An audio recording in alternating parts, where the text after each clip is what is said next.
दिल्ली की मुख्यमंत्री रेखा गुप्ता पर हमला होता है उनकी जन सुनवाई के दौरान, और हमला बताया गया बाद में कि बड़ा भीषण था। मुख्यमंत्री को चोट आती है। उसके बाद दिल्ली पुलिस से उनकी सुरक्षा लेकर सीआरपीएफ को दे दी जाती है।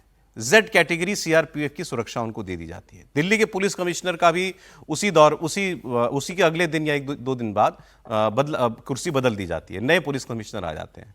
तो और खबरों में यह छपता है, हमने भी चर्चा की थी कि नाराजगी दिल्ली पुलिस से थी और सीएम हाउस के लोग जो थे वो शिकायत कर रहे थे कि इनकी सुरक्षा में ढिलाई बरती जा रही है। तो क्या ये वजह बनी दिल्ली का पुलिस कमिश्नर बदलने की और उनकी सुरक्षा दिल्ली पुलिस से लेकर सीआरपीएफ को देने की? पहले लगा यही खबर आई। अब आज खबर आई है कि उनकी सुरक्षा वापस दिल्ली पुलिस को दे दी गई है। अब वापस दिल्ली पुलिस सिक्योरिटी प्रोवाइड कराएगी रेखा गुप्ता को। अब ये बड़ा अजीब सा है, ऐसा नहीं होता, पहले भी नहीं हुआ, कभी सुनने में नहीं आया कि एक हाई प्रोफाइल शख्सियत, एक चीफ मिनिस्टर की सिक्योरिटी एक एजेंसी से दूसरी एजेंसी को दो, फिर वापस पहली एजेंसी को दे दो जिस पर ढिलाई का आरोप लगाओ।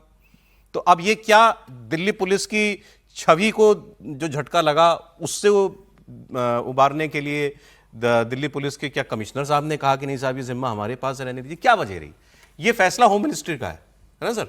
होम मिनिस्ट्री फैसला करती है, तो ये अटपटा नहीं है। और होम मिनिस्ट्री तो दोनों ही फैसले होम मिनिस्ट्री को ही करना है, दिल्ली पुलिस पर होम मिनिस्ट्री नहीं, दिल्ली पुलिस से लिया भी था और अब दिया भी उसको। अटपटा फैसला है। और मुझे लगता है कि वही सीपी साहब ने कहा होगा कि भाई हमारी इमेज के लिए ये ठीक नहीं है कि दिल्ली मुख्यमंत्री की जो सुरक्षा है वो हमें नहीं मिले उस वजह से। हालांकि मुझे नहीं लगता कि जेड सिक्योरिटी जो है दिल्ली पुलिस वाले लोग देखते हैं, उनके लिए एक अलग तरीके से व्यवस्था की जाती है, लेकिन उसका मकसद यही होगा कि सीपी साहब का ये प्रेशर होगा, या मतलब एक रिक्वेस्ट होगी आप कह लें कि कम से कम दिल्ली पुलिस की इमेज सुधारने के लिए। नहीं तो विपक्ष जो है थोड़े दिन बाद आरोप लगाता ना कि इस पुलिस पे क्या भरोसा करे जो अपने मुख्यमंत्री की सुरक्षा नहीं करती। देखिए इसमें क्या है कि हर राज्य के मुख्यमंत्री की सुरक्षा आमतौर पर उनके राज्य की पुलिस के ही जिम्मे होती है।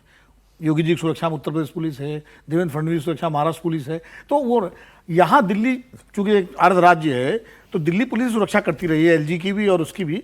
पहली बार सीआरपीएफ को दी गई इस घटना के बाद, और ये बात बिल्कुल सही है। उसके बाद दिल्ली पुलिस की छवि पर बड़ा सवाल खड़ा हो गया था, और चूंकि दोनों होम मिनिस्ट्री के अधीन है, दिल्ली पुलिस भी और सीआरपीएफ भी, तो ये गृह मंत्रालय ने तय किया कि वापस दे दिया जाए। और कुछ निर्देश भी दिए होंगे कि उनकी जो है सुरक्षा व्यवस्था में लोग बढ़ाए जाए और ज्यादा अनयूजुअल। हाँ, मतलब यूजुअल।